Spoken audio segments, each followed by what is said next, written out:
আমি সেই যুবক হব যার যৌবনে কোনো কালিমা লাগতে দেওয়া হবে না।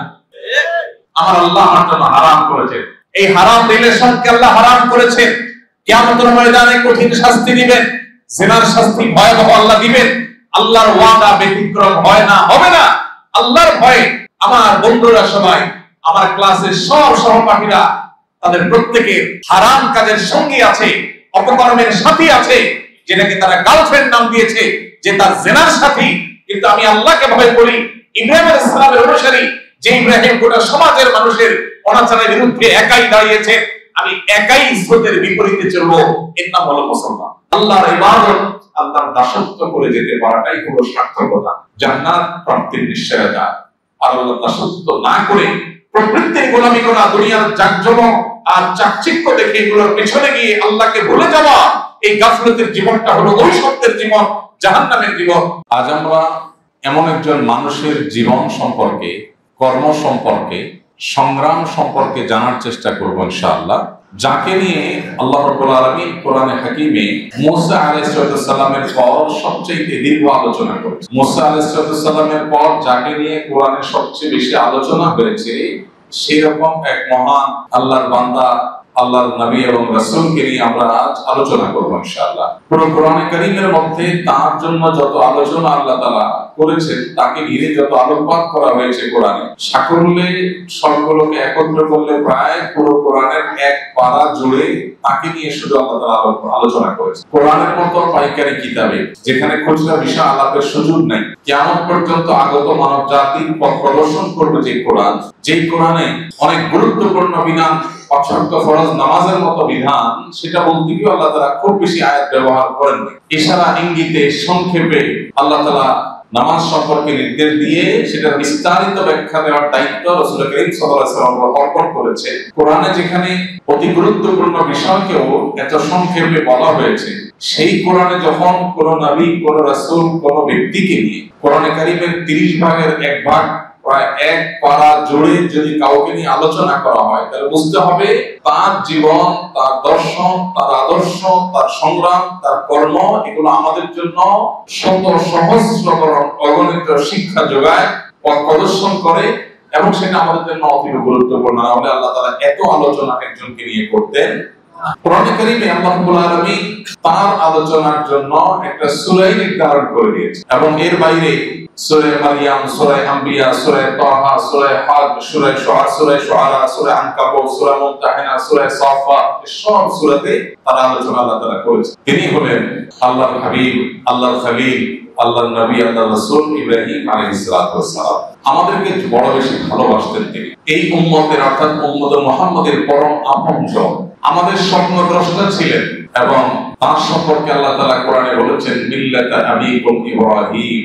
আদর্শ আমাদের কি হওয়া উচিত, নীতি আমাদের কি হওয়া উচিত, ধর্ম আমাদের কি হওয়া উচিত, সে সম্পর্কে আল্লাহ তাআলা আমাদেরকে দিক নির্দেশনা দিয়ে বলেছেন যে ইব্রাহিম আলাইহিস সালাম যিনি তোমাদের পিতা, আল্লাহ বলেছেন যিনি তোমাদের পিতা, ইব্রাহিম আলাইহিস সালাম, তার মিল্লাত, তার ধর্ম, তার জীবন দর্শন, হুয়া সাম্মাকুমুল মুসলিমিন, তিনি সেই ব্যক্তি ইব্রাহিম আলাইহিস সালাম যিনি আমাদেরকে মুসলিম বলে নামকরণ করেছেন। আমরা যদি মুসলিম, এই নামকরণ করেছেন কে?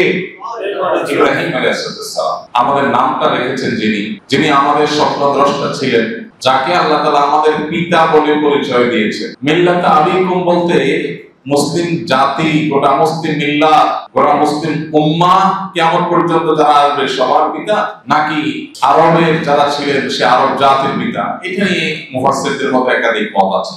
অনেকে বলেছেন এখানে আরব জাতির পিতা বোঝানো হয়েছে, কারণ তার বংশধরদের মধ্যেই ইসমাঈল আলাইহিস সালাম, তার বংশ থেকেই মুহাম্মদ সাল্লাল্লাহু আলাইহি ওয়াসাল্লাম এবং পরবর্তী প্রজন্মে এবং তার আগের প্রজন্মের যারা ছিলেন তারা এসেছেন। এই জন্য তাদেরকে লক্ষ্য করে বলা হয়েছে যে মিল্লাতা আবিকুম ইব্রাহিম। যদিও আয়াতের পরের অংশ হুয়া সাম্মাকুমুল মুসলিমিন, এখানে তিনি তোমাদের মুসলিম বলে নামকরণ করেছেন, এটা আরবদের জন্য খাস না, বরং গোটা মুসলিম জাতিকেই আল্লাহ তাআলা উদ্দেশ্য করে বলেছেন যে তোমাদেরকে মুসলিম নামকরণ করেছেন। এজন্য তিনি আমাদের আদর্শিক পিতা, গোটা বিশ্বের মুসলমানদের আদর্শিক পিতাকে ইব্রাহিম আলাইহিস সালাম।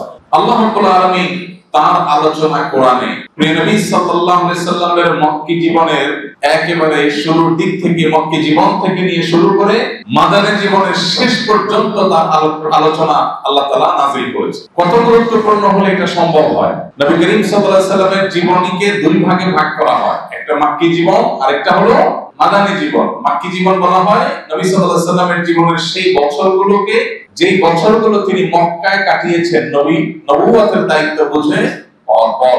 আর মাদানী জীবন বলা হয় নবী আলাইহিস সালামের জীবনের সেই বছরগুলোকে, যে বছরগুলো তিনি হিজরত করে মদিনায় আসার পর থেকে ওয়াফাত পর্যন্ত অতিবাহিত করেছেন, সেগুলো হলো 10 বছর। আর মক্কাতে কাটানো বছরগুলো কতগুলো? মোট 43। আর নবুয়তের দায়িত্ব বুঝে পর থেকে নিয়ে 13 বছর। ইব্রাহিম আলাইহিস সালামের জীবনী, তার জীবনের বিভিন্ন পাঠ অংশ এত গুরুত্বপূর্ণ যে আমাদের প্রিয় নবী মুহাম্মদ সাল্লাল্লাহু আলাইহি সাল্লামকে আল্লাহ তাআলা কঠিনতম সময়ে মক্কার জীবনেও ইব্রাহিম আলাইহিস সালামের কথা বলেছেন, তার জীবনে শুনিয়েছেন। তার মানে মানুষের জীবনে যখন দুঃখে থাকে, কষ্টে থাকে, বিপদে থাকে, তখনও ইব্রাহিম আলাইহিস সালামের জীবনী তার জন্য আদর্শ। আবার যখন নবী সাল্লাল্লাহু আলাইহি সাল্লাম মদিনার জীবনে গিয়েছেন, তুলনামূলক বিপদ একটু কমেছে, তখনও আল্লাহ রাব্বুল আলামিন তার সামনে ইব্রাহিম আলাইহিস সালামের ঘটনাগুলি তুলে ধরেছেন। তাহলে এখান থেকে বোঝা যায় যে ইব্রাহিম আলাইহিস সালাম আমাদের জন্য আদর্শ হিসেবে কত গুরুত্বপূর্ণ। প্রিয় ভাইরা আমার, তিনি সেই মহান সত্তা যিনি মুআজ্জিনুল হজ ছিলেন, যিনি হজের ঘোষক ছিলেন। আল্লাহ রাব্বুল আলামিন যাকে নির্দেশ করেছেন, ওয়াআযিন ফিন নাসি বিল হজ ইয়াতুকা রিজালান ওয়া আলা কুল্লি দামিরিন ইয়াতিনা মিন কুল্লি ফাজ্জিন আমিন। আল্লাহ বলেছেন, ইব্রাহিম, কাবা নির্মাণ শেষ হয়েছে, আপনি এবার বিশ্বের সব মানুষকে ঘোষণা দিন, ওয়াআযিন ফিন নাসি বিল হজ, লোকদিগকে, বিশ্ববাসীকে হজের ঘোষণা দিন। আপনার ঘোষণায় তারা আসবে পায়ে হেঁটে, দূর দূরান্ত থেকে, বিভিন্ন ভাবে। সুবহানাল্লাহ, এই একটা আয়াতের দিকে যদি আমরা খেয়াল করি, আমাদের ঈমানের মিটার তরতর করে উপরের দিকে উঠে যাওয়ার কথা। আল্লাহ তাআলা যখন ইব্রাহিম আলাইহিস সালামকে হজের ঘোষণা দেওয়ার নির্দেশ করেছেন, তখন মক্কায় তেমন কোনো মানুষের বসতি, উল্লেখযোগ্য মানুষের বসতি ছিল না। হাতে গোনা কিছু মানুষ, কিছু বণিক ব্যবসায়ীরা যারা পরবর্তীতে তাদের সাথে যুক্ত হয়েছে, খুব সীমিত। আল্লাহ বলছেন, দূর দূরান্ত থেকে, বিভিন্ন প্রান্তর থেকে আসবে মানুষ, আপনি ঘোষণা দেন। ভাইরামান, সেই যুগে মাইকও ছিল না, ফেসবুক, ইউটিউবও ছিল না, টেলিভিশন, রেডিও, মিডিয়া এগুলো কিছুই ছিল না। তিনি একটা পাহাড়ের উপরে, অনেকে বলেছেন সেটা জাবাল আবু কুবাইস, অনেকে বলেছেন আরো বিভিন্ন পাহাড়ের কথা, সেগুলোর উপর উঠে তিনি আল্লাহর নির্দেশ পালন করে ও দুনিয়ার মানুষ সবার মধ্যে তিনি আযানের ঘোষণা, এই হজের ঘোষণা দিয়ে দিয়েছে। এখন প্রশ্ন হলো, আল্লাহ যে তাকে বললেন যে আপনি ঘোষণা দেন, মানুষ আপনার ঘোষণা শুনে হজ করতে আসবে, আমরা হলে বলতাম, আল্লাহ আমি যে ঘোষণা দেব, এই মক্কায় পাহাড় ছাড়া কিচ্ছু নেই। তখন তো বসতি ছিল না। প্রথম বসতি তার পরিবার, হাজার এবং ইসমাঈল আলাইহিস সালাম, মা এবং দুধের শিশু, এই দুইজন হলো মক্কার প্রথম বসতি। তাদের আগে তারা যখন সেখানে বসতি স্থাপন করেন, তখন মক্কা শুধুমাত্র জঙ্গল আর পাহাড়, জনমানব শূন্য একটা উপত্যকা। এরপর সামান্য কিছু মানুষ তাদের সাথে এসে যুক্ত হয়েছে, যারা ব্যবসায়ী ছিলেন। সহিহ বুখারীতে বিস্তারিত বর্ণনা আছে, সে আলোচনা আমরা পরে আসবো। যে কথা আসলাম সেটা হলো, ইব্রাহিম আলাইহিস সালামকে যে আল্লাহ বললেন আপনি ঘোষণা দেন, আপনার ঘোষণা শুনে মানুষ হজ করতে আসবে, এই বাইতুল্লাহ নামাজ পড়তে আসবে। বাহ্যিক দৃষ্টিকোণ থেকে এই নির্দেশের যৌক্তিকতাটা কি বুঝে আসছে মাথায় ধরে? এই জনমানবশূন্য উপত্যকায় খালি গলায় ঘোষণা দিলে গোটা দুনিয়া থেকে মানুষ কিভাবে আসবে? আমাদেরকে যদি এরকম নির্দেশ দেওয়া হতো, আমরা হয়তো বলতাম, আল্লাহ কেমন কথা, আমাদের বলতেছেন ঘোষণা দিতে সবাই আসবে, তো মাইক দেন, ফেসবুক দেন, ইউটিউব দেন, নেট কানেকশন দেন, তাহলে মানুষ কিভাবে ঘোষণা শুনবে? কিন্তু তিনি আল্লাহ রাব্বুল আলামিনের প্রতি এত বিশ্বাসী ছিলেন, ঈমান এত অটল ছিল, এত অবিচল ছিল, তার বিশ্বাস এত দৃঢ় ছিল। আল্লাহ যেহেতু ঘোষণা দিতে বলেছেন এবং এই ঘোষণার পর পৃথিবীর প্রান্তর থেকে মানুষ আসবে, এটাও যেহেতু আল্লাহই বলেছেন, অতএব আমি আমার ঘোষণা দেই, কে শুনলো না শুনলো সেটা আমার দেখার বিষয় না। এর আওয়াজ আল্লাহ ঘরে ঘরে পৌঁছাবেন। ইব্রাহিম আলাইহিস সালামের হজের আহ্বান এখন পৃথিবীর প্রত্যেকটা অঞ্চলে, প্রতিটা জনপদে পৌঁছেছে না পৌঁছায়নি? ভাইরা, তিনি সেই নবী, যে নবী আমাদের ঈমানের শিক্ষক, যিনি আমাদের তাওহীদের শিক্ষক, যিনি হজের ঘোষক, যার গুণ, যার বৈশিষ্ট্য ঘন্টাকে ঘন্টা বলার পর আমরা শেষ করতে পারবো না। তার নাম ছিল ইব্রাহিম, আর তার বাবার নাম কোরআনে যেটি বর্ণিত হয়েছে সেটি হলো আযার। এটা নিয়ে অনেক আলাপ মুফাসসিররা করেছেন, আমরা সেদিকে না যাই। তিনি জন্মগ্রহণ করেছেন ইরাকের বাবিল নামক শহরে। কোরআনে একটা শহরের নাম এসেছে, সেটার নাম কি? বাবিল। এই ইরাকের বাবিল শহরে তিনি জন্মগ্রহণ করেছেন। তার মূল উপাধি বেশ একাধিক, আমরা সেটাও আলোচনা প্রসঙ্গে বলবো কি কি উপাধি আছে তার। এর ভিতরে তার একটা উপাধি হলো তিনি ছিলেন আবুল আম্বিয়া বা নবীদের পিতা। কার পিতা? সুবহানাল্লাহ। তিনি ছিলেন নূহ আলাইহিস সালাম, নূহ আলাইহিস সালামের ছেলে সাম ইবনে নূহ এর বংশধর। ইব্রাহিম আলাইহিস সালামের পর থেকে মুহাম্মদ সাল্লাল্লাহু আলাইহি ওয়াসাল্লাম পর্যন্ত পৃথিবীতে যত নবী যত রাসূল এসেছেন, এই সমস্ত হাজার হাজার নবী রাসূলদের সবাই এসেছেন ইব্রাহিম আলাইহিস সালামের একা ওনার বংশ থেকে। আল্লাহ রাব্বুল আলামিনের কাছে কত প্রিয় হলে, আল্লাহর কত ভালোবাসার মানুষ হলে তার বংশ থেকেই পৃথিবীতে তার আগে নবী রাসূল যারা হয়েছেন তারা তো বিভিন্ন তার পূর্বের বংশের বিভিন্ন বংশ থেকে হয়েছে, তো তার পরে যারা এসেছেন তার 100% নবী রাসূলরা, সকল নবী রাসূলরা, ইহুদিদের সমস্ত নবী রাসূলরা, খ্রিস্টানদের নবী, আমরা যাকে নবী হিসেবে স্বীকৃতি দেই, আল্লাহ নবী ঈসা আলাইহিস সালাম, আমাদের নবী মুহাম্মদ সাল্লাল্লাহু আলাইহি ওয়াসাল্লাম, সমস্ত নবী রাসূলরা যার বংশে জন্মগ্রহণ করেছেন তিনি হলেন ইব্রাহিম আলাইহিস সালাম। ভাইরা আমার, কোরআনে কারীমে আল্লাহ রাব্বুল আলামিন 25 জন নবীর নাম উল্লেখ করেছেন। কতজন?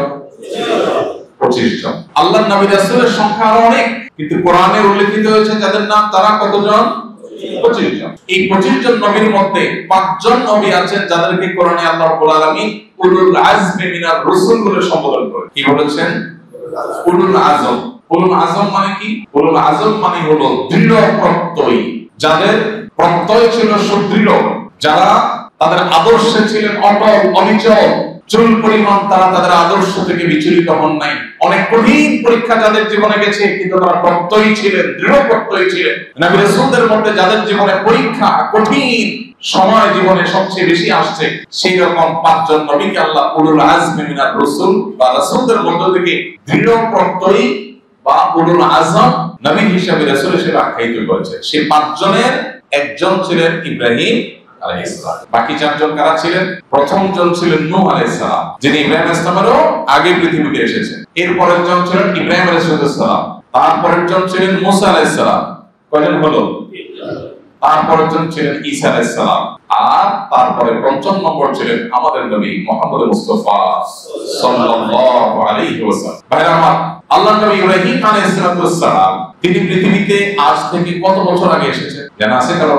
প্রায় 4500 বছর আগে। আল্লাহ রাব্বুল আলামিন তাকে এত বেশি বৈশিষ্ট্য দিয়েছেন, এত মর্যাদা দিয়েছেন, কোরআনের পাতায় আপনার ইব্রাহিম ইসলামের ঘটনা আলোচনা শুনতে পাবেন। এত বেশি আল্লাহ তাআলা তাকে ভালোবাসতেন, 5 ওয়াক্ত নামাজে, প্রত্যেক ফরজ নামাজে, প্রত্যেক নফল নামাজে, প্রত্যেক সুন্নাত নামাজে, প্রত্যেক ওয়াজিব নামাজে, সকল সালাতে আল্লাহ রাব্বুল আলামিন আমাদের নবীর প্রতি দরুদ প্রেরণ করাটাকে যখন আমাদের জন্য নামাজের অংশ করে দিয়েছেন, সেখানে ইব্রাহিম আলাইহিস সালামের জন্য দরুদ পাঠ করাটাকেও আমাদের জন্য নামাজের অংশ করে দেওয়া হবে। আমরা যে নামাজের দরুদ পড়ি এটার নাম কি ভাই?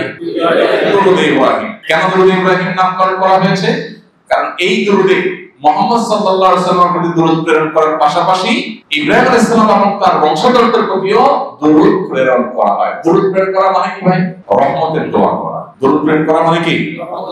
রহমতের দোয়া করা। আল্লাহ যেন অনুগ্রহ নাযিল করেন। আল্লাহ তো তার রাসূলের প্রতি অনুগ্রহ এমনি নাযিল করবেন, মাঝখান থেকে আমি বলে আল্লাহর কাছ থেকে বেনিফিট পেয়ে যাব। ভাইরা আমার, ইব্রাহিম আলাইহিস সালামের এক নম্বর বৈশিষ্ট্য হলো তাহলে তিনি উলুল আজম নবী ছিলেন, তিনি মধ্যেই 5 সেরা শ্রেষ্ঠ নবীদের একজন। তার আরেকটা বৈশিষ্ট্য হলো আমরা যে বাইতুল্লাহর হজ করার জন্য যাই, তওয়াফ করার জন্য যাই, এই বাইতুল্লাহ নির্মাতা ছিলেন। কত বড় সৌভাগ্যের বিষয়! আমরা যদি একটু চিন্তা করি, কল্পনা করি, তো হয়তো আমাদের সকল হিসাব নিকাশ ক্যালকুলেশন সব থেমে যাবে। কিভাবে থেমে যাবে? আমরা জানি বাইতুল্লাহ এটা পৃথিবীর প্রথম ঘর, যেটা আল্লাহর ইবাদতের জন্য, উপাসনার জন্য নির্মাণ করা হয়েছে। উপাসনা ইবাদতের ঘর হিসাবে যে আলাদা ঘর হয়, পৃথিবীতে এই ধারণা এনেছে কিসে? বাইতুল্লাহ। আল্লাহ রাব্বুল আলামিন কোরআনে কারীমে বলেছেন, ইন্না আউওয়ালা বাইতুন উদিআ লিন-নাসি লাল্লাযী বিবাক্কাতা, মক্কার যে ঘর বাইতুল্লাহ কাবা আছে, এটা হলো সেই ঘর পৃথিবীতে যেটি সর্বপ্রথম নির্মাণ হয়েছে। আল্লাহর ইবাদতের জন্য। মানুষকে আল্লাহর ইবাদতের জন্য প্রথম ঘর নির্মাণ করা হয়েছে যেটি, সেটা কোনটা? আগে কোনো ঘর নেই। নূহ আলাইহিস সালামের প্লাবন কত হাজার বছর আগে হয়েছে সেটা আল্লাহ তাআলা ভালো জানেন। সেটা সঠিক কোন সন খন কোরআন হাদিস কোথাও থেকে পরিষ্কারভাবে পাওয়া যায় না। সেই নূহ আলাইহিস সালামের প্লাবনের সময় গোটা পৃথিবী যখন নিমজ্জিত হয়েছিল, তখন সেই প্লাবনে মাটি কাদার নিচে এই বাইতুল্লাহ চাপা পড়ে গিয়েছিল এবং শত সহস্র বছর ধরে সেটি চাপা পড়ে থাকার কারণে মানুষ আর সেটার কোনো সন্ধান পায়নি। আল্লাহ তাআলা ইব্রাহিম আলাইহিস সালামকে নির্দেশ করেছেন, কি নির্দেশ? তার স্ত্রী হাজার এবং দুধের শিশু ইসমাইলকে নিয়ে মক্কায় যাওয়ার জন্য। মক্কায় তিনি যাওয়ার পর নিজের পরিবারকে রাখলেন কোথায়? মক্কায়। এই যে সাফা মারওয়া দুটি পাহাড়, এই এলাকাতে তাদেরকে রাখলেন, কোন একটা পাহাড়ে রাখলেন। আল্লাহ নির্দেশ করেছেন, নিয়ে আসছেন ফ্যামিলিকে, কিন্তু এখানে কোনো মানুষ নেই, কোনো পশু পাখিও নেই, শুধু উপত্যকা আর উপত্যকা, এমনকি পানির ব্যবস্থাও খাওয়া বদলের কথা। সেখানে রেখে যখন চলে যাচ্ছে, তার স্ত্রী ইসমাইল আলাইহিস সালামের মা হাজার জিজ্ঞাসা করলেন, আপনি যে আমাদেরকে এখানে রেখে কোনো মানুষ নাই, জন নাই, এখানে এই ভুতুড়ে পাহাড়ে রেখে চলে যাচ্ছেন, এটা কি আল্লাহর নির্দেশ? কারণ তিনি জানতেন ইনি আল্লাহর রাসূল, আল্লাহর নির্দেশের বাইরে কিছু করেন না, ওহী ছাড়া কোনো কাজ করেন না। তো জানতে চাইলেন এটা কি আল্লাহর নির্দেশ কিনা। তখন তিনি মাথা নাড়িয়ে সায় দিয়ে জানালেন, হ্যাঁ এটা আল্লাহর নির্দেশ। পেছনে ফিরে তাকালেন না, যদি বাচ্চার দিকে তাকায় আমার মায়া লাগে, আল্লাহর নির্দেশ পালন করতে না পারে, মাথা সায় দিলেন। মা হাজার নিশ্চিন্ত হয়ে গেলেন, আল্লাহর নির্দেশ, ও তাহলে আর চিন্তা নেই, আপনি যান। কি মা ছিল, কি মহিলা ছিলেন, কি ঈমান ছিল। এরপরে ব্যবস্থা চলে গেলেন। শিশু ইসমাইলকে নিয়ে, বুকের দুধ শুকিয়ে যায়, খাবার নাই, ভুতুড়ে জায়গা, পানি নাই। সাফা থেকে মারওয়া, মারওয়া থেকে সাফা, একবারে পাহাড় থেকে দৌড়াই পাহাড়ের উপরে উঠে আশপাশে কোথাও পানি দেখা যায় কিনা, না কোথাও পানি নেই। এভাবে 7 বার তিনি সাফা এবং মারওয়া চক্কর দিলেন পানির সন্ধানে। আমরা এখন উমরা বা হজ করতে গেলে 7 চক্কর দেই, সেই 7 চক্করের অনুসরণ। এরপর আল্লাহ রাব্বুল আলামিন অলৌকিকভাবে আজকে যে জমজমের পানি আমরা পান করছি, 4500 বছর ধরে যেখান থেকে কোটি কোটি মানুষ, অগণিত মানুষ পান করছে, এই পানির সন্ধান আল্লাহ তাআলা দিলেন সাফা মারওয়ার মধ্যবর্তী জায়গায়। পানির ব্যবস্থা হয়ে গেছে, আলহামদুলিল্লাহ, টেনশন নেই। যখন পানির সেখানে আল্লাহ তাআলা অলৌকিকভাবে পানি সেখান থেকে বের করলেন। সাধারণত মরুভূমি বা পাহাড়ি অঞ্চলে, উপত্যকার অঞ্চলে কোথাও পানি থাকলে সেখানে পাখিদের ঝাঁক থাকে, বনে জঙ্গলে কোথাও পানি থাকলে সেখানে পশুদের ঝাঁক থাকে। এখানে যেহেতু পানি পাওয়া গেছে, পাখিরা বিভিন্ন জায়গা থেকে এসে পানি পান করত। কোন একটা মুসাফিরদের দল যারা কোন দেশে ব্যবসা বাণিজ্য করতে গেছে, সেখান থেকে যাচ্ছিল, তারা দেখছিল যে দূর থেকে কোথাও পাখি উড়াচড়া করছে। তখন তারা বললেন এখানে পানি আছে। আসলেন তারা, কাছাকাছি এসে দেখে, আরে সর্বনাশ, শুধু পানি না, একটা ছোট ফুটফুটে দুধের বাচ্চা নিয়ে একজন মহিলা আছে। তারা এলাকাটা দেখে খুব পছন্দ করলো। আসলে সব তো আল্লাহ তাআলার হিকমত, আল্লাহই তাদের বান্দাদেরকে পাঠাচ্ছে। বললেন যে আমরা এখানে বসবাস করতে চাই। ওই তিনি একা একা আল্লাহ পাঠিয়েছেন, আমরা এখানে বসবাস করতে চাই, আপনি অনুমতি দিবেন কিনা। দেখেন সেই যুগের মানুষের মধ্যেও কি ম্যানার্স ছিল, যে উনি যেহেতু আগে এখানে আছেন, অতএব এখানে থাকতে হলে ওনার পারমিশন নিতে হবে। ওনার পারমিশন নিলেন, উনি বললেন থাকতে পারো, তবে পানির ব্যাপারটা, পানি এটা আমার, অর্থাৎ আমার নিয়ন্ত্রণে থাকবে, তিনি দিলে পান করবেন, না দিলে না পান করবেন, কারণ অনেক কষ্ট করে জিনিসটা আবিষ্কার করেছে। এরপর তারা সেখানে বসবাস শুরু করলো, মক্কা আবাদ করা শুরু হয়ে গেল। ভাইরা আমার, ইব্রাহিম সাহেবের আলোচনা আসলে একদিন সকাল থেকে বিকাল পর্যন্ত হওয়া দরকার। শুরু করতে করতে 2-4 ঘন্টা লাগবে। এত কথা, এক পারা যেখানে কোরআনে আল্লাহ তাআলা কথা বলেছেন, সেটা আমরা আধা ঘন্টা 1 ঘন্টা কেমনে বলবো, তারপরে সংক্ষিপ্ত বলা। এই যে মক্কা আবাদ করা শুরু হলো, যে মক্কায় কোনো মানুষ ছিল না, যে মক্কায় কোনো মানুষ ছিল না, সে মক্কা ভুতুড়ে নগরী, যেখানে জনমানব শূন্য উপত্যকা ছিল, বাইতুল্লাহ যেখানে মাটির নিচে চাপা পড়ে গেছে, সেখানে ইব্রাহিম ইসলামের স্ত্রী হাজার এবং ছেলে ইসমাইলকে দিয়ে আল্লাহ তাআলা আবাদ করা শুরু করলেন। আল্লাহ তাআলার কাছে তিনি দোয়া করলেন, ইব্রাহিম ইসলাম, রব্বানা ইন্নী আসকানতু মিন যুররিয়াতি বিওয়াদিন গায়রি জি যার'ইন ইনদা বাইতিকাল মুহাররাম।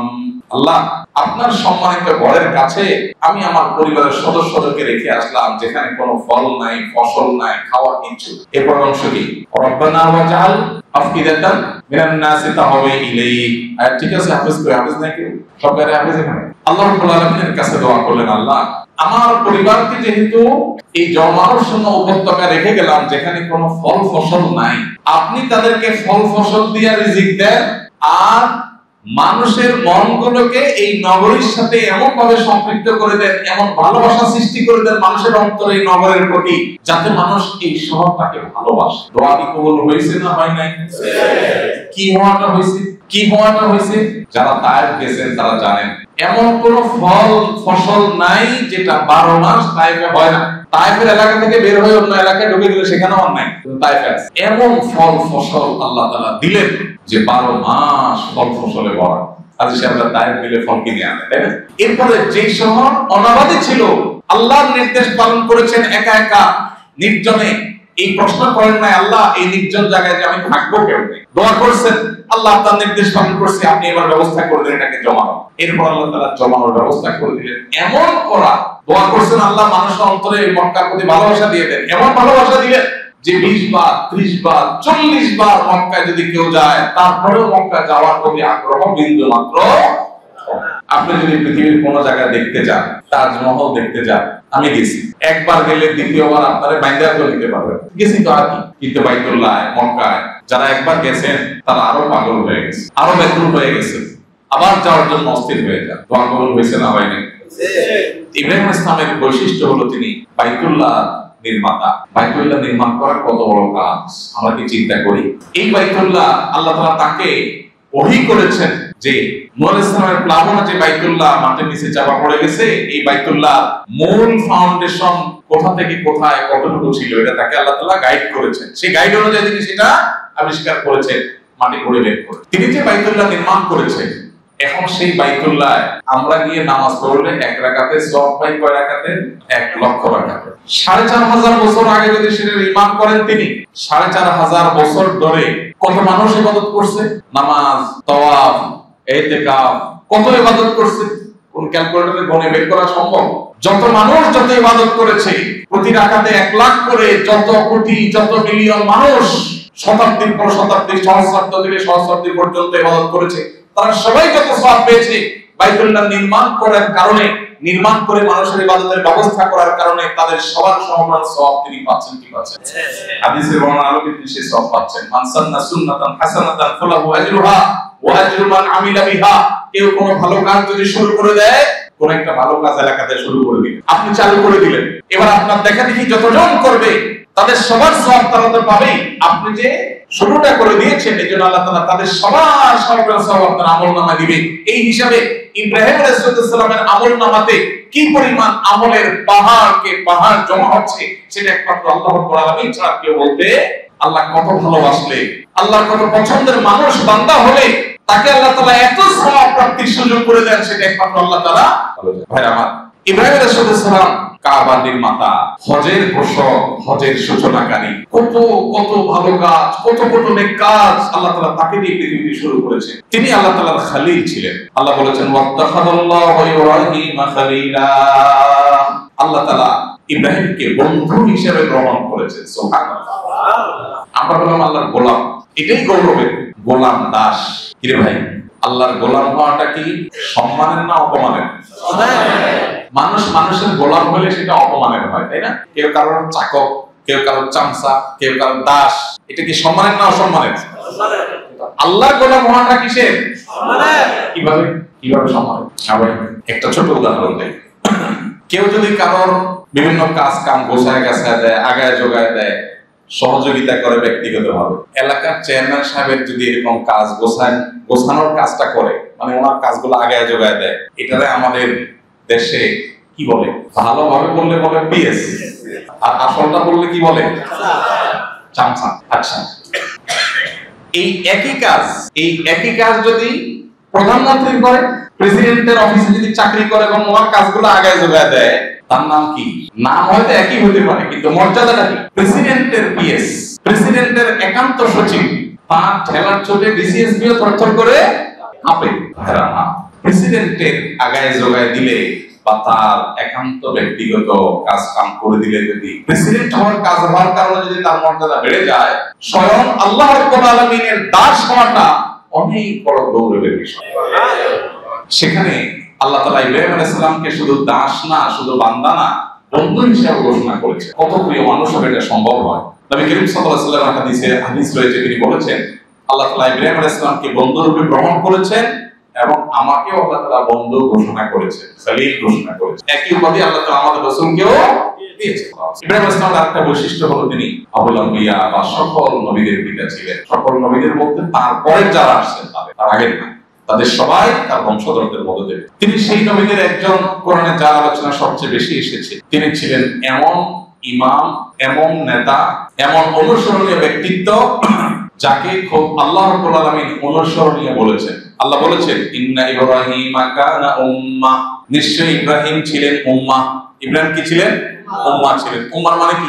উম্মাহ বলতে এখানে বোঝানো হয়েছে এই ইমাম মানে ইউক্তাদা বিহি। ইব্রাহিম ছিলেন এমন নেতা যাকে অনুসরণ করা হয়। পৃথিবীতে এত বেশি অনুসরণ করা হয় এরকম আরেকটি মানুষ আপনি দেখাতে পারবেন। গোটা পৃথিবীতে সবচেয়ে বেশি ফলোয়ার যার, সবচেয়ে বেশি ভক্তি করে, ভক্ত যার, ভালোবাসে যাকে সবচেয়ে বেশি, তার নাম হলো ইব্রাহিম আলাইহিস সালাম। তার চেয়ে বেশি ফলোয়ার্স পৃথিবীতে আর কারণ নেই। ইহুদিরা ইব্রাহিম আলাইহিস সালামকে ভালোবাসে, তারা আব্রাহাম বলে। খ্রিস্টানরা ইব্রাহিম আলাইহিস সালামকে শ্রদ্ধা করে এবং ভালোবাসে। এবং কোরআনে আল্লাহ তাআলা উল্লেখ করেছেন ইহুদি এবং খ্রিস্টানরা গন্ডগোল করে নিজেদের মধ্যে, তারা সবাই দাবি করে তারা ইব্রাহিম আলাইহিস সালামের অনুসারী। আছে না কোরআনে?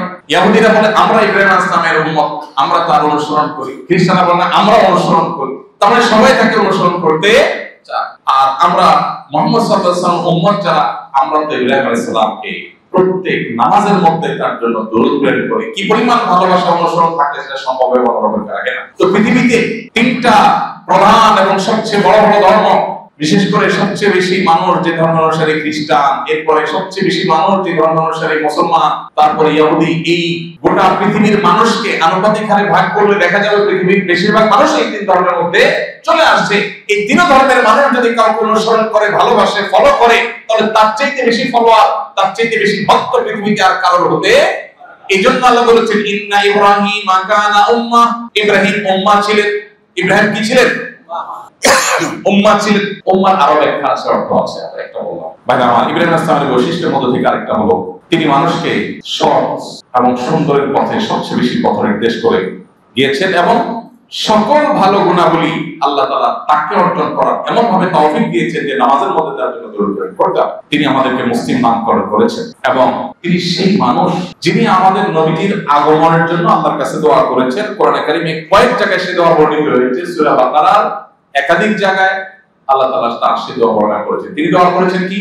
ও আল্লাহ, আমার বংশধরদের মধ্যে, আমার পরবর্তী প্রজন্মের মধ্যে, আমার সন্তান সন্ততির মধ্যে এমন একজন রাসূলকে পাঠান যিনি মানুষকে আপনার আয়াত পড়ে শোনাবে, মানুষকে পরিশুদ্ধ করবে, সংশোধন করবে, ভালো মানুষ বানাবে এবং তাদেরকে কিতাব এবং হিকমতের শিক্ষা দিবে।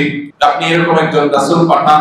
আল্লাহ পরবর্তীতে তার জবাবে বলেছেন যে আল্লাহ ইব্রাহিম আলাইহিস সালামের দোয়া কবুল করে এই উম্মতের মাঝে সেই রাসূল পাঠিয়েছেন যিনি ওই তিনটা কাজ, মানুষকে আত্মশুদ্ধি করা, কোরআন এবং সুন্নাহ, কোরআনের আহ্বান মানুষের কাছে পৌঁছে দেওয়া এবং কিতাব এবং হিকমত, কোরআন এবং সুন্নাহ তালিম দেওয়ার কাজ আঞ্জাম দেন।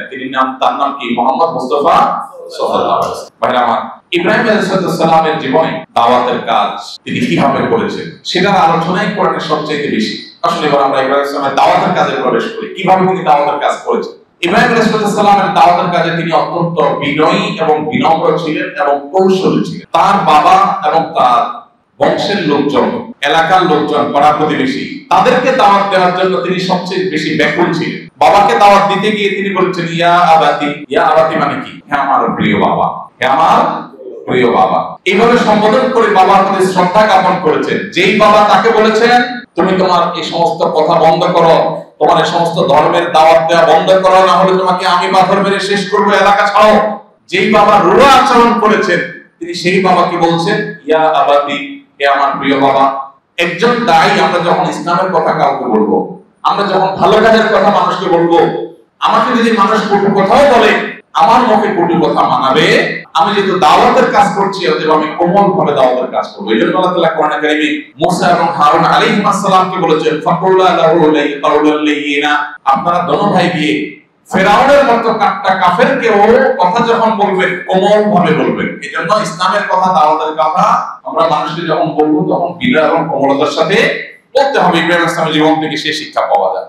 শুধু তাই নয়, তিনি বাবার প্রতি এতটা অনুগত সন্তান ছিলেন, বাবা মুশরিক ছিলেন, শিরকে লিপ্ত ছিলেন, বাবা তাকে পাথর মেরে হত্যা করতে চেয়েছেন, এলাকা ছাড়া করতে চেয়েছেন, এরপরও তিনি বাবাকে এত শ্রদ্ধা করে দাওয়াত দিয়েছেন, সে কথা শুনে নাই বাবা, তারপরেও বলছেন বাবা আমি তোমার জন্য আল্লাহর কাছে অবশ্যই ক্ষমা চাইবো, আল্লাহ যেন তোমাকে মাফ করেন। যদিও আল্লাহ তাআলা পরবর্তীতে তাকে তাম্বিহ করেছেন মুশরিকের জন্য ক্ষমা চাওয়া যায় না, কিন্তু তিনি সেই তাম্বিহ যখন জানতেন না, আল্লাহ নিষেধাজ্ঞা আসার আগে তিনি বাবার জন্য ক্ষমা চাওয়ার কথা পর্যন্ত বলেছেন। এরপরে তারা এলাকার লোকজনকে যখন দাওয়াত দিয়েছেন, তাদেরকে বলেছেন দেখো তোমরা মূর্তি পূজা করো না, তোমরা প্রতিমা পূজা করো না, তোমরা কোন মানুষের পূজা করো না, কোন সৃষ্টির পূজা করো না, তোমরা পূজা করবে, ইবাদত করবে, উপাসনা করবে কার? একমাত্র আসমান জমিনের মালিকের আল্লাহর ইবাদত করবে, আর কারণ নয়। তাওহীদের এই শিক্ষা বারবার তিনি দিয়েছেন, কিন্তু যতবার দিয়েছেন তাদের তেড়ামি, তাদের গোলামি, তাদের হঠকারিতা সেটা আরো বেড়েছে। তারা যখন আকাশের তারকা পূজা করত, তিনি তাদেরকে বোঝাবার জন্য অসাধারণ উপায়ে অত্যন্ত কৌশলের সাথে তাদেরকে দাওয়াত দিলেন। আকাশের তারকা দেখে যখন তিনি বললেন এই তারকা রব, কিছুক্ষণ পরে যখন তারকা ডুবে যায় আকাশে, তারকা কি সারা রাত দিন 24 ঘন্টা থাকে আকাশে? যখন তারকা ডুবে গেল, তিনি বললেন যে যে ডুবে যায় সে আবার আমার রব কিভাবে হয়? যে নিজে হারায় যায় সে আবার কি সে সৃষ্টিকর্তা হতে পারে? এরপরে তিনি বললেন চাঁদ এটা তো অনেক বড়, অনেক আলো দেয়, তাহলে এটা রব হতে পারে কিনা? এরপর যখন চাঁদও ডুবে গেল, বললেন না যে ডুবে যায় সে তো রব হতে পারে না। সূর্যের বেলা একই কথা বললেন, আমল করবে। এটার উপরে আমল আমাদের নবী সাল্লাল্লাহু আলাইহি সাল্লাম করেছেন। ইব্রাহিম ইসলাম যেটা করেছেন তার সুন্নতের উপর আমল করেছেন কে? আমাদের নবী মুহাম্মদ সাল্লাল্লাহু আলাইহি সাল্লাম। কোথায়?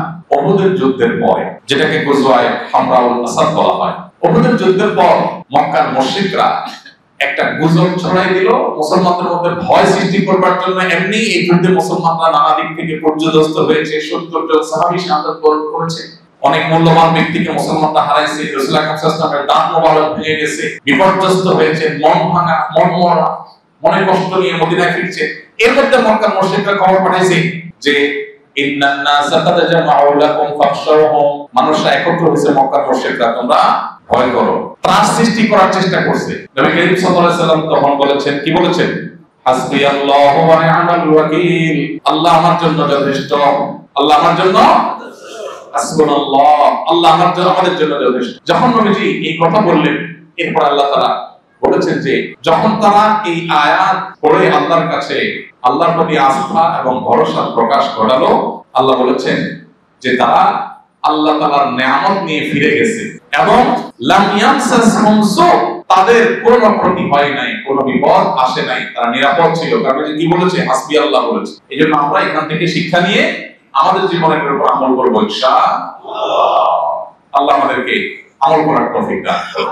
তাহলে একটা আমল পেয়ে গেলাম, বিপদে আপদে মুসিবতে ভয় তৈরি হলে অন্তত কি বলবো? হাসবিয়াল্লাহু ওয়া নি'মাল ওয়াকিল।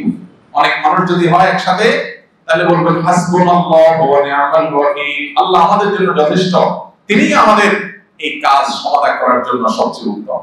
ভাই আমার, তো ইব্রাহিম আলাইহিস সালামকে দেখেন তিনি দাওয়াতের কাজ করতে গিয়ে আগুনে নিক্ষেপ করা হলো, এরপর সেখান থেকে আল্লাহ তাআলা উদ্ধার করলেন।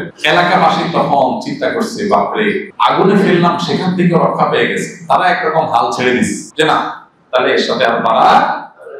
এরপরে ঈমান আনে নাই। কপাল পড়া হলে কি হয়? আল্লাহ এত বড় কুদরত দেখার পরেও ঈমান আনে নাই।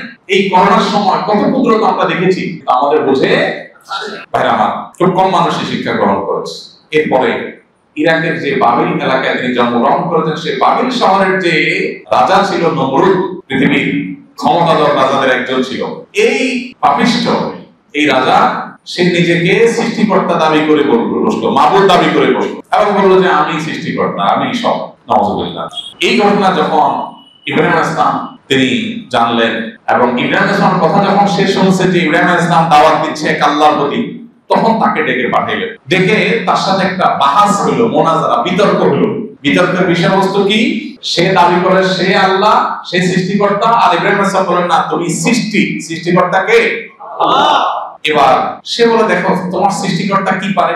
ইব্রাহিম আলাইহিস সালাম বলেন ইন্নাল্লাহা ইউহয়ি ওয়া ইউমীত, আমার আল্লাহ যিনি মহান সৃষ্টিকর্তা, সৃষ্টিকর্তা শুধু এক সত্তা একজন, তিনি মানুষকে জীবন, তিনি সবাইকে জীবন দেয়, আবার মৃত্যু তিনিই দেয়, জীবন মরণের মালিক তিনি। নমরুদ এটা শুনে জেল থেকে দুজন মানুষকে ডেকে নিয়ে আসছে যাদের মৃত্যুদণ্ডের অর্ডার হয়ে গেছে, মৃত্যুদণ্ড কার্যকর হবে।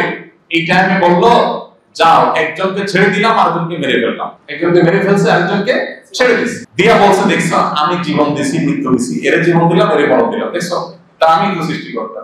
আহম্মকের এই কথা শোনার পর ইব্রাহিম আলাইহিস সালাম চিন্তা করলেন এর তো সোজা কথায় হবে না, আল্লাহ তাকে খুব কৌশলী বানিয়েছে। তিনি তখন বললেন আচ্ছা তাই নাকি, ফাইন্নাল্লাহা ইয়াতি বিশ-শামসি ফামিনাল মাশরিকি ফাতি বিহা মিনাল মাগরিব। আল্লাহ তাআলা সকালবেলা সূর্য ওঠান পূর্ব দিক থেকে, তুমি যদি সৃষ্টিকর্তা হয়ে থাকো তাহলে তুমি সূর্য দেখি পশ্চিম দিক থেকে উঠায়া দেখাও। ফাবুহিতাল্লাযী কাফার, এরপরে তার কোনো জবাব না জবাব হয়। এভাবে ইব্রাহিম আলাইহিস সালাম দাওয়াতের কাজ করেছে। একা একা একজন মানুষ, একটা সমাজ, একটা কুফরি শক্তি, শিরকি শক্তির বিরুদ্ধে কিভাবে দাঁড়াতে হয় সেই শিক্ষা যদি আপনার নিতে হয়। সমাজের সবাই দুই নম্বরই করে ভাই, সবাই করে ভাই, কোনো ব্যাপার না ভাই, মাপ চাই নিয়ে আল্লাহর কাছে নেন ভাই, ঘুষ ঘুষ সবাই করে ভাই, এগুলো চলে কি চলে না? গোটা সমাজের মানুষ করবে। আমি তো ইব্রাহিম আলাইহিস সালামের অনুসারী, আমি সমাজের অন্যায় অনাচার খারাপ কাজ হারাম কাজ এগুলোর বিপরীতে প্রয়োজনে একা চলবো। ঠিক আছে না ইনশাআল্লাহ? ইনশাআল্লাহ। সব যুবকরা, বেশিরভাগ যুবকরা হারাম সম্পর্কে লিপ্ত। আমি সেই যুবক হব যার যৌবনে কোনো কালিমা লাগতে দেওয়া হবে না। আমার আল্লাহ আমার জন্য হারাম করেছেন, এই হারাম রিলেশনকে আল্লাহ হারাম করেছেন। কিয়ামতের ময়দানে কঠিন শাস্তি দিবেন, জিনার শাস্তি ভয়াবহ আল্লাহ দিবেন। আল্লাহর ওয়াদা ব্যতিক্রম হয় না, হবে না। আল্লাহর ভয়ে আমার বন্ধুরা সবাই, আমার ক্লাসের সব সহপাঠীরা, তাদের প্রত্যেকের হারাম কাজের সঙ্গী আছে, অপকর্মের সাথী আছে, যেটাকে তারা গার্লফ্রেন্ড নাম দিয়েছে, যে তার জিনার সাথী। কিন্তু আমি আল্লাহকে ভয় করি, ইব্রাহিম আলাইহিস সালামের অনুসারী, যে ইব্রাহিম গোটা সমাজের মানুষের অনাচারের বিরুদ্ধে একাই দাঁড়িয়েছে, আমি একাই স্রোতের বিপরীতে চলবো। এর নাম হলো মুসলমান। আল্লাহ আমাদেরকে সেরকম মুসলমান হওয়ার তৌফিক দান করুন, আমাদের ঈমানগুলোকে আল্লাহ হেফাজত করবার তৌফিক দান করুন। যুবক ভাইরা, আমি জানি হারামের হাতছানি আপনাদেরকে চতুর্দিক থেকে ডাকছে। পশ্চিমা অপসংস্কৃতি আমাদের সমাজকে কুরে কুরে খাচ্ছে, আমাদেরকে খাবলে খাবলে খাচ্ছে, ছবল মারছে। বিজ্ঞাপনের নামে আপনাকে উস্কায়, নাটকের নামে আপনাকে উস্কায়, সিনেমার নামে আপনাকে উস্কানি দেয়, আপনাকে নানাভাবে আপনার চরিত্রকে নষ্ট করবার চেষ্টা করে। মনে রাখবেন, মুসলিম যুবকের সবচেয়ে বড় আধ্যাত্মিক স্পিরিচুয়াল শক্তি, এটা সে হেফাজত করতে পারে যখন সে তার চরিত্রকে হেফাজত করতে পারে। আজ সেরকম যুবক যদি পাওয়া যায় যারা ইব্রাহিম আলাইহিস সালামের মতো নিজের আদর্শের উপর অটল থাকবে, তাহলে এরাই আগামী পৃথিবীর ত্রাণকর্তায় পরিণত হবে ইনশাআল্লাহ। আল্লাহ আমাদের সবাইকে আমাদের ঈমান আমলকে আল্লাহ হেফাজত করার তৌফিক দান করুন। ইব্রাহিম আলাইহিস সালামের জীবনের প্রতিটা লাইনে লাইনে আমাদের জন্য কিভাবে শিক্ষা আছে সেটা নিয়ে ঘন্টাকে ঘন্টা আলোচনা করে শেষ করব। ভাইরা আমার, আল্লাহ নবী ইব্রাহিম আলাইহিস সালাম নমরুদের সাথে যখন কথোপকথন হলো, সেখানেও নমরুদ যখন হার মেনে গেল, তখন ইব্রাহিম আলাইহিস সালামের বিরুদ্ধে তারা নানাবিধ ষড়যন্ত্র আনা শুরু করলো যে না, যে কোনো ভাবে তাকে মারতে হবে। আল্লাহ তাআলা ইব্রাহিম আলাইহিস সালামকে তখন নির্দেশ করলেন এলাকা ছেড়ে চলে যান। আপনি আপনার সাধ্য অনুযায়ী এলাকার মানুষকে হেদায়েতের চেষ্টা করেছেন, কপাল পোড়া তারা হেদায়েত গ্রহণ করে নাই।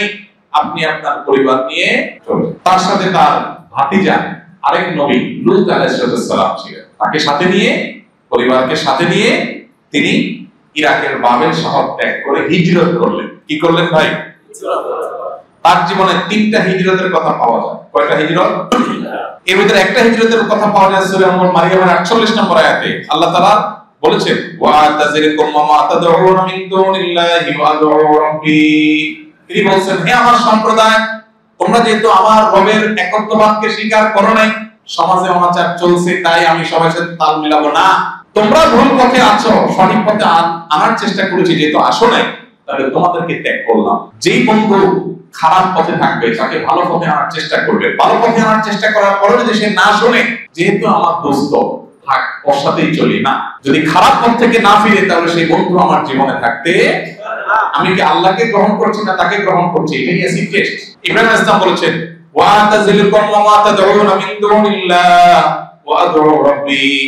আমি তোমরা যে যাদের উপাসনা করো, সেই প্রতিমা, সেই তারকারাজি, সেই চন্দ্র সূর্য, সেই সমস্ত সৃষ্টি যেগুলো আল্লাহ বানাইছেন, সেগুলোকে তোমরা পূজা করছো, আমি সেগুলোকে ত্যাগ করছি, তোমাদেরকেও ত্যাগ করছি। এই এলাকা ত্যাগ করে তিনি চলে গেলেন। প্রথম হিজরত তিনি করলেন তার স্ত্রী সারা সহ এবং ভাতিজা লূত আলাইহিস সালামকে সাথে নিয়ে শামে, মানে তখনকার শাম আজকের সিরিয়া, ফিলিস্তিন, তারপরে যায় জর্ডান, পুরো অঞ্চল জুড়ে ছিল কি দেশ? শাম দেশ, যেটা বৃহত্তর সিরিয়া বলা যেতে পারে সেখানে। এরপরে দ্বিতীয় হিজরতের কথা আল্লাহ তাআলা সূরা আনকাবুতের 26 নম্বর আয়াতে বলেছেন, ওয়া ক্বালা ইন্নী মুহাজিরুন ইলা রাব্বি। সেখানে ভয়াবহ দুর্ভিক্ষ দেখা দিয়েছে শাম দেশে। আল্লাহ তাআলা তখন নির্দেশ করলেন, আপনি মিশরে ফ্যামিলি নিয়ে যান। তখন তিনি আল্লাহ নির্দেশে আবার মিশরে গেলেন। দ্বিতীয় হিজরত হলো। মিশরে অনেক ঘটনা ঘটেছে, আমি সেদিকে আর না যাই, আল্লাহর কুদরতের প্রকাশ সেখানে ঘটেছে। 3 নম্বর, তৃতীয় দফা, আল্লাহ তাআলা তাকে নির্দেশ করেছেন তার স্ত্রী হাজারকে এবং ইসমাইল, দুধের শিশু ইসমাইলকে নিয়ে কোথায় যাওয়ার জন্য? মক্কা যাওয়া। এই যে মক্কা যাওয়ার জন্য বলেছেন, সেটা হলো তৃতীয় হিজরত। তাহলে ইরাকের বাবেল থেকে শাম দেশ, সেখান থেকে মিশর, তারপরে মক্কা। 3টা হিজরত তার জীবনে ছিল। এতগুলো ত্যাগ জীবনে করা লাগছে, এখান থেকে ওখানে আল্লাহ নির্দেশ পালন কখনো পিছপা।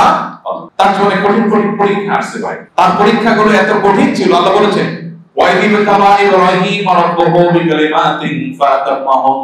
ইব্রাহিমের কথা স্মরণ করো তোমরা, যে আল্লাহ তাআলা তাকে অনেক পরীক্ষা করেছেন, সবগুলো পরীক্ষায় তিনি উত্তীর্ণ হয়েছেন, একটা পরীক্ষাও তিনি ফেল করেন নাই। আমরা সেই গ্রামাঞ্চলের অনুসারী যেন হই। কোরআনে বারবার আমাদের নির্দেশ করা হয়েছে যে আমরা যেন মিল্লাত ইব্রাহিম হানিফ, সরল আদর্শ যেটা অনুসরণ করি। তো আল্লাহ তাআলা তাকে জীবনে অনেকগুলো পরীক্ষা নিয়েছেন। দেখো, প্রথম পরীক্ষা তো ওই আমরা শুনলাম, এলাকাবাসী, নিজের বাপ দাদা সবাই তার বিরুদ্ধে ছিল। এটা পরীক্ষা না? পরীক্ষা, এটা পরীক্ষা। এমনকি এলাকার মহাশক্তিধর জালেম শাসকের বিরুদ্ধে, এলাকাবাসীর বিরুদ্ধে, বাপ দাদার বিরুদ্ধে, প্রতিবেশীর বিরুদ্ধে, এর চেয়ে বড় পরীক্ষা হতে পারে? আচ্ছা, এরপরে দ্বিতীয় দফা দেখা গেল যে নমরুদ, তার সাথে বিতর্ক, বাহাস, অগ্নিকুণ্ডে নিক্ষেপের পরিস্থিতি, আরেকটা পরীক্ষা। এরপরে আল্লাহ রাব্বুল আলামিন জীবনের শেষের দিকে এসে এমন এক পরীক্ষা নিলেন, সেই পরীক্ষার কথা আপনারা সবাই জানেন। আল্লাহ নির্দেশ করেছেন নিজের কলিজার টুকরা পুত্র ইসমাইলকে জবাই করার জন্য। সহজ পরীক্ষা? কি বলেন? আল্লাহ, একটা বন্ধুকে আল্লাহর নির্দেশ পালন করতে গিয়ে ত্যাগ করতে পারি না, একটা হারাম সম্পর্ক ত্যাগ করতে পারি না, সেখানে সন্তানকে জবাই করার নির্দেশ, কোরবানি করার নির্দেশ। কত বড় পরীক্ষা ভাইরা আমার। এই পরীক্ষায় তিনি পাস করছেন না ফেল করছেন? আল্লাহু আকবার। কি পরীক্ষা ছিল বলেন? তিনি স্বপ্নে দেখেছেন সন্তানকে কোরবানি করছেন। সন্তানকে কি বললেন? বাবা, ইন্নী আরা ফিল মানামি আন্নী আযবাহুকা ফানজুর মাযা তারা। বললেন, বাবা, আমি তো স্বপ্নে দেখেছি তোমাকে কোরবানি করা। আর নবীর স্বপ্ন কিন্তু ওই আমাদের স্বপ্নের মতো না। আমাদের স্বপ্নে ভুলও দেখি, ভালো দেখি, ঠিক ঠিকানা নাই, তাই না? নবীর স্বপ্ন, সব নবীদের স্বপ্ন ওহি, তার ভুল কিছু দেখেন না, যা দেখেন আল্লাহ দেখেন। ফানজুর মাযা তারা, অতএব হে বাবা তুমি বলো এখন কি করব? আল্লাহু আকবার। ইসমাঈল আলাইহিস সালাম নবীর সন্তান, নবী, তিনি কি বলেছেন? ক্বালা ইয়া আবাতি ফাআল মা তুমার সাতাজিদুনি ইনশাআল্লাহু মিনাস সাবিরিন। বললেন, বাবা, আল্লাহ আপনাকে যে নির্দেশ করেন নির্দ্বিধায় নিশ্চিন্তে সেটা বাস্তবায়ন করেন, আমি আপনার সন্তান হিসাবে সর্বোচ্চ ধৈর্য ধারণ করব। যেমন বাপ তেমন বাকি রইল মা। মা অনুমতি দেয় কিনা? দিছে না বাধা দিছে?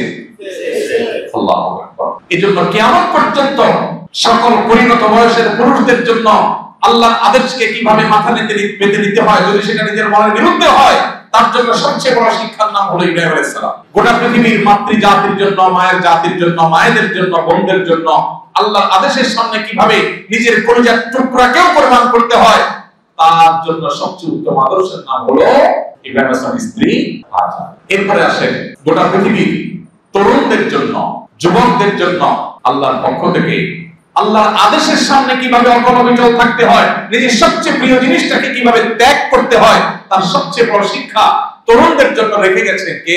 ইসমাঈল আলাইহিস সালাম। তরুণ ভাইরা আমার, আল্লাহর নির্দেশের সামনে স্যাক্রিফাইস করা শিখবো তো ইনশাআল্লাহ।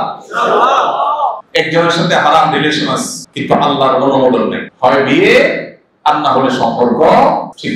বন্ধুর সাথে অনেক ডিগ্রি দোস্তি, কিন্তু বন্ধু আমার খারাপ অভ্যাস আছে, হারাম করে, নামাজ পড়ে না, আল্লাহর ভয় নাই, মুসলমানিত্ব নাই, আল্লাহর জন্য সেই বন্ধুকে কাট করে দিতে পারা, এটাই হলো ইব্রাহিম আলাইহিস সালামের আদর্শের শিক্ষা।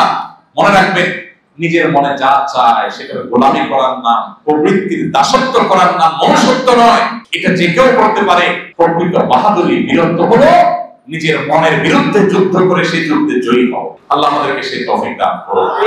ইব্রাহিম আলাইহিস সালাম, তাকে আল্লাহ তাআলা এই কঠিন পরীক্ষা নিয়েছেন, সেই পরীক্ষায় তিনি জিতেছেন। সন্তান জবে হয় নাই, আল্লাহ তাকে পরীক্ষা করেছেন যে আল্লাহর জন্য তিনি কতটা স্যাক্রিফাইস করতে পারেন। নিজের জীবনের সবচেয়ে বড় স্যাক্রিফাইসটা তিনি করে দেখিয়েছেন। এই জন্য আল্লাহ বলেছেন ওয়াইদিল তালা ইব্রাহিম রাব্বুহু বিকালিমাতিন ফাতাম্মাহুন। আল্লাহ যত পরীক্ষা তার কাছ থেকে নিয়েছেন সবগুলোতে তিনি পাস করেছেন। বাইরামান এরপরে তার জীবনে আরেকটা পরীক্ষা ছিল, ওই যে আগুনের নিক্ষেপ, যেটা আমরা একটু আগে শুনলাম। আরেকটা পরীক্ষা ছিল মিশরে যখন হিজরত করে গেছেন, সেখানে জালেম শাসক তার স্ত্রীকে আটক করেছে এবং তার হারাম লিপ্সা পূরণ করার দুঃসাহস দেখিয়েছে। তিনি সেখানেও অটল ছিলেন, অবিচল ছিলেন, ভয় পায় যান নাই, শক্ত হাতে সেটা দমন করেছে এবং আল্লাহ হেফাজত করেছে, তার মুজিজা আল্লাহ প্রকাশ করেছে। এরপর জীবনের আরেকটা কঠিন পরীক্ষা এর মাঝে হয়েছে, সেটা হলো পরিবারকে জনমানব শূন্য মক্কার শূন্য উপত্যকায় রেখে আসা।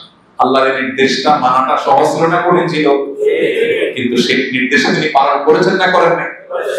এমনি এমনি আল্লাহর খলিল হন নাই, এমনি এমনি আল্লাহর বন্ধু হন নাই। অনেক পরীক্ষা দিয়ে, অনেক অ্যাসিড টেস্ট পার হয়ে তারপর তিনি আল্লাহর খলিল হয়েছে। আল্লাহ রাব্বুল আলামিনের সঙ্গে ভাই আমাদের যেতে হবে। আমরা সবাই আল্লাহর কাছে চলে যাব।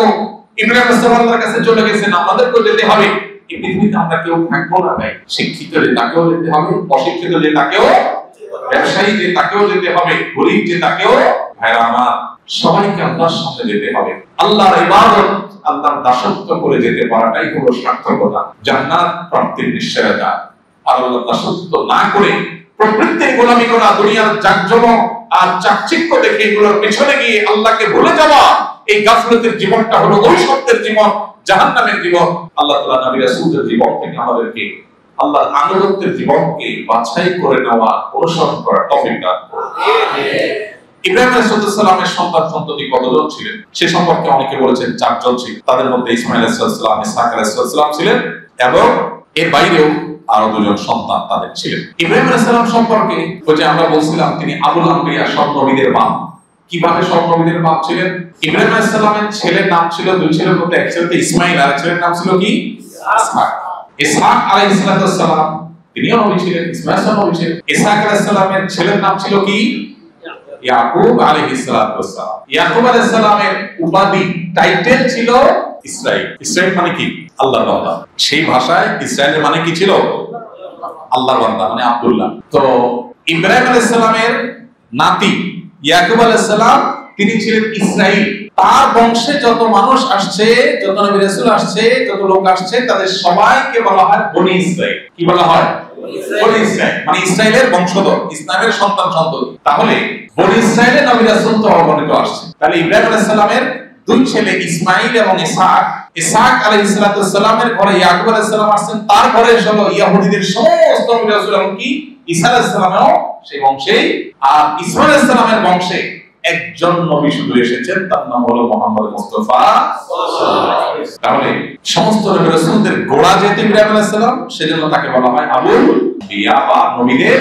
ইব্রাহিম আলাইহিস সালামের বৃদ্ধ বয়সে আল্লাহ তাআলা একটা অলৌকিকত্ব দেখাইছেন তাকে। কোরআনে আপনারা বারবার এই আয়াতগুলো শুনেন, অনেক অর্থ বোঝেন নিশ্চয়ই। আল্লাহ রাব্বুল আলামিন বৃদ্ধ বয়সে তাকে একটা সুসংবাদ দিয়েছে। তার বয়স যখন সম্ভবত 80, সেই বয়সে সন্তান হওয়ার কোনো সম্ভাবনা নাই। ওই বয়সে আল্লাহ তাআলা তাকে ইসহাক নামক পুত্র হবে সেই সুসংবাদ দিয়েছেন। আল্লাহ তাআলা দেখিয়েছেন আল্লাহ সবকিছুই পারেন। যদিও ফেরেশতারা আসছিল অন্য বিষয় নিয়ে। লূত আলাইহিস সালাম যে তিনটা ভাতিজা ছিল, তিনিও নবী ছিলেন। তার অনুসারী লোকেরা সমকামিতায় লিপ্ত হয়েছে। আজকের পৃথিবী যেটাকে প্রতিষ্ঠা করার জন্য উঠে পড়ে লেগেছে, আজকে যে বিকৃতিকে সমাজে গেলাবার জন্য অ্যাগ্রেসিভলি পুশ করার চেষ্টা করা হচ্ছে, সমাজে অনেক ভালো জিনিসকে এভাবে প্রতিষ্ঠার চেষ্টা করা হয় না, যেভাবে সমকামিতাকে প্রতিষ্ঠা করার নোংরা চেষ্টা করা হচ্ছে। পশ্চিমা পৃথিবীগুলো যদি আপনি চলে যান, পশ্চিমা পৃথিবীর দেশগুলো যদি আপনি চলে যান, সেখানে দেখবেন যে স্কুল কলেজে সমস্ত জায়গায় মানুষকে খাওয়া পড়া যেভাবে শেখানো হয়, সমকামিতা এটা নাউজুবিল্লাহ কোনো দোষের কিছু না, স্বাভাবিক, এটা বোঝাবার চেষ্টা করা হয়। কেন করা হয় এই নিয়ে দীর্ঘ আলোচনা আছে ভাই। যৌন বিকৃতির মাধ্যমে তাদের লাভটা কি, এটা নিয়ে অনেক আলোচনা আছে, সেদিকে যাওয়ার সুযোগ সময় নাই। আমরা শুধু এটুকু বলতে চাই, আমাদের দেশে আমাদের প্রচলিত আইনে সমকামিতায় লিপ্ত হলে কারাদণ্ডের শাস্তির কথা বলা আছে। এটা অপরাধ, বেআইনি।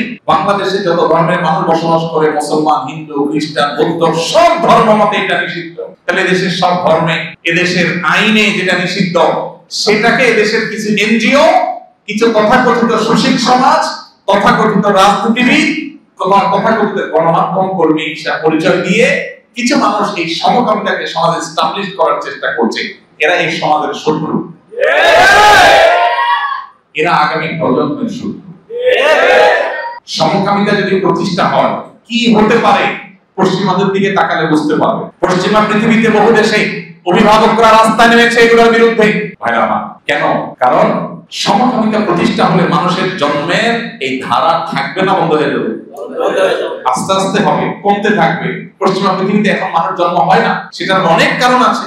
তো মানবতার জন্য ধ্বংসাত্মক এই বিকৃত মানুষের যেটা মানসিক রোগ বা বিকৃতি, সেটাকে অধিকারের নাম দিয়ে কোনোটি এস্টাবলিশ করা হচ্ছে। এখন বাংলাদেশে যেটা বহুদিন চেষ্টা করছে, কোনোভাবে যখন পারে না গিলাইতে, এখন ওটার নাম একটু ঘুরাই দিছে, এখন বলে ট্রান্সজেন্ডার। এখন বলে কি ট্রান্সজেন্ডার।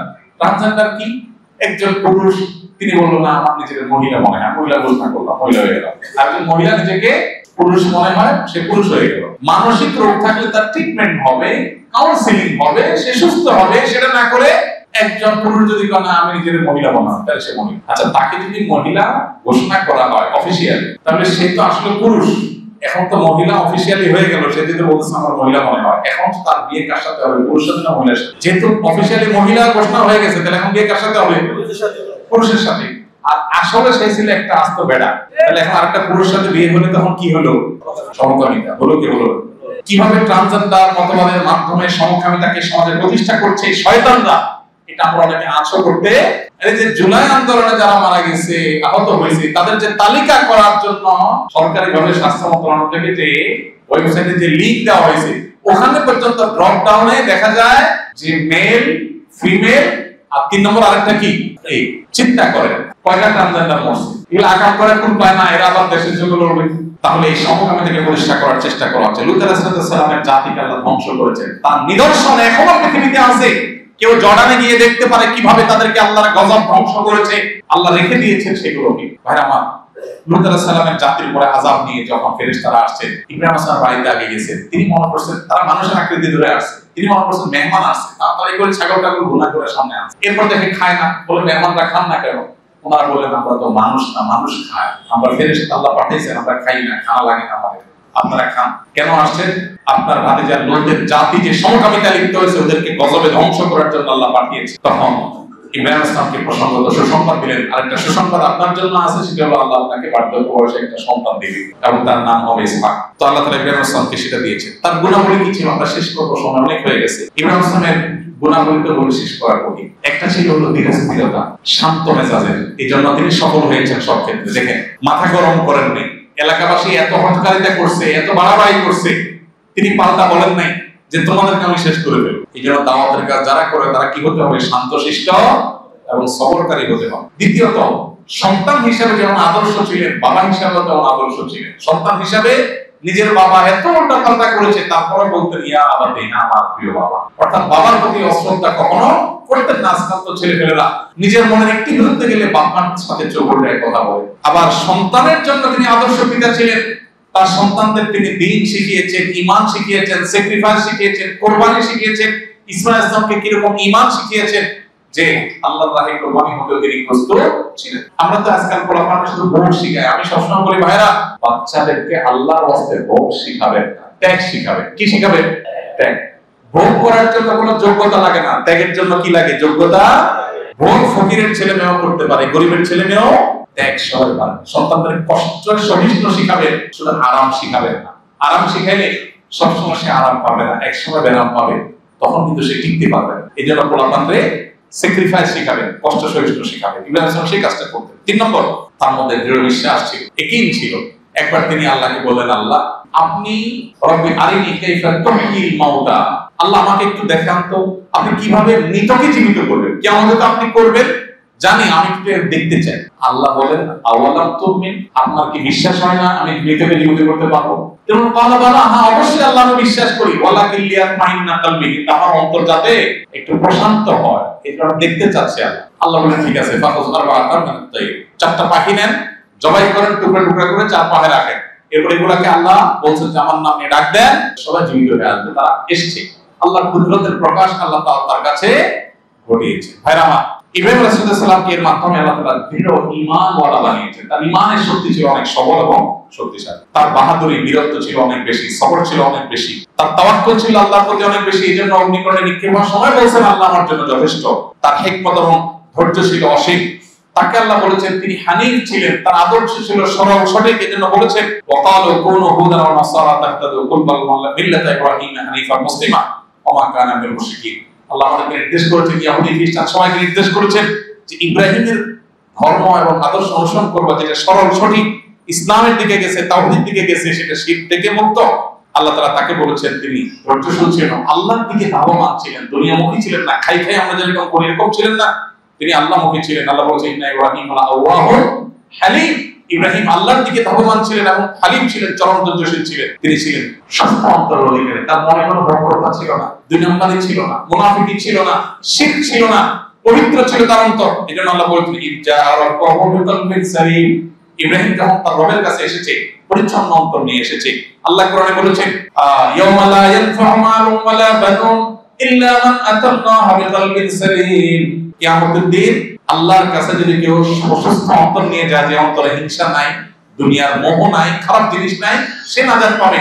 সন্তান সম্পদ মানুষকে নাজাত দিতে পারে না। সাল্লাল্লাহু সম্পর্কে আল্লাহ আরো সার্টিফিকেট দিয়েছেন, তিনি মেহমান নওয়াজ ছিলেন। এক হাদিসে আছে নবী সাল্লাল্লাহু আলাইহি ওয়াসাল্লাম জিজ্ঞাসা করেছেন ফেরেশতাকে আল্লাহ তাআলা ইব্রাহিমকে খলিল হিসাবে কেন ঘোষণা করেছেন? বলেছে তিনি মানুষকে খানা খাওয়াইতেন, খানা খাওয়ানো পছন্দ করতেন, মেহমান নওয়াজ ছিলেন। ওই যে ফেরেশতারা আসলে মেহমান নওয়াজি করতেন। এরপর আল্লাহ তাআলা তাকে বলেছেন তিনি রাশিদ ছিলেন, সত্য পথের দিশা আল্লাহর পক্ষ থেকে তিনি পেয়েছেন, ভালো কথাই বলতেন, ভালো কথাই চলতেন। আল্লাহ বলেন ওয়ালাকাদ আতাইনা ইব্রাহিমা রুশদা মিন ক্বাবলু ওয়া কুননা বিহি আলিমিন। ইব্রাহিমকে আমি হেদায়েত দিয়েছি, সঠিক পথ ছাড়া ভুল পথে তিনি যেতেন না। এবং আল্লাহ তাআলা তার সম্পর্কে আরো বলেছেন ওয়াজকুর ইবাদানা ইব্রাহিম ওয়া ইসহাক ওয়া ইয়াকুব ওয়া উলিল আইদি ওয়াল আবসার।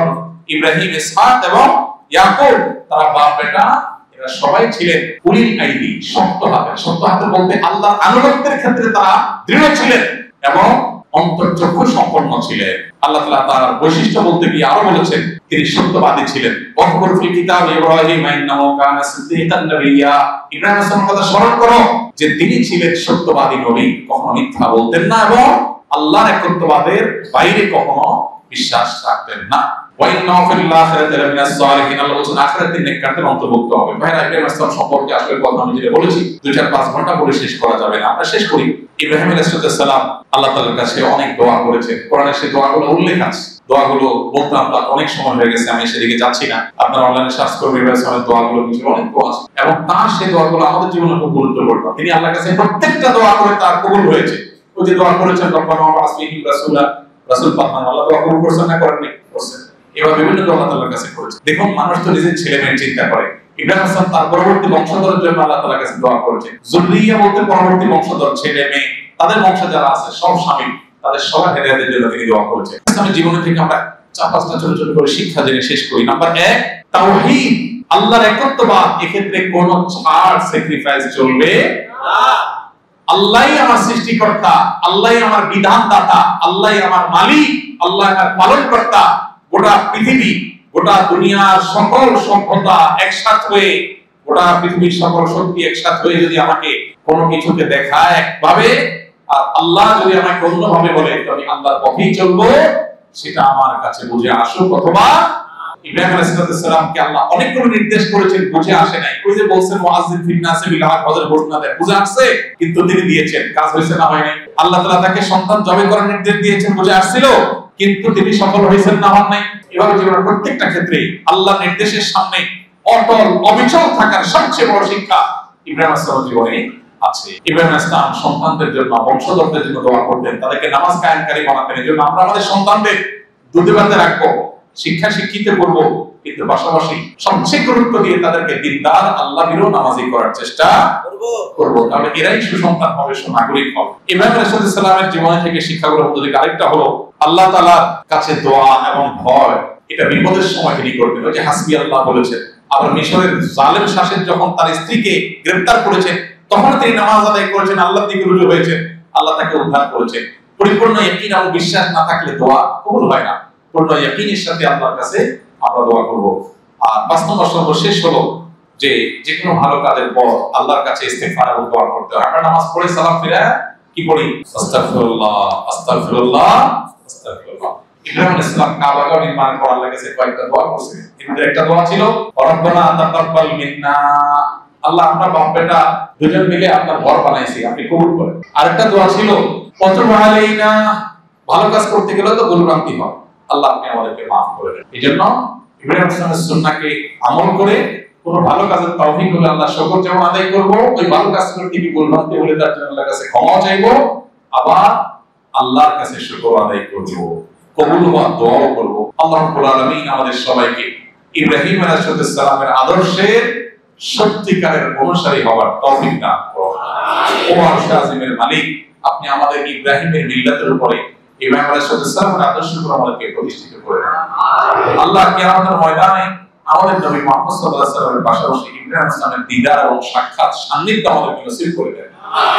আজকে এই মজলিসে আমরা যেভাবে সমবেত হয়েছি, কথা শুনেছি, আল্লাহ উপকারী কথাগুলো আমাদের সবাইকে আমল করার তৌফিক দান করুন। আল্লাহ আমরা এখানে যেরকম একত্র হয়েছি, সমবেত হয়েছি, আপনার হাবিব মুহাম্মদ সাল্লাল্লাহু আলাইহি ওয়াসাল্লামের সাথে, আপনার খলিল ইব্রাহিম আলাইহিস সালামের সাথে জান্নাতুল ফিরদাউসে ঠিক একই ভাবে আমাদেরকে তাদের সাথে মিলিত হওয়ার তৌফিক দান করুন। জাযাকুমুল্লাহু খাইরান ওয়া আখিরু দাওয়ানা আলহামদুলিল্লাহ।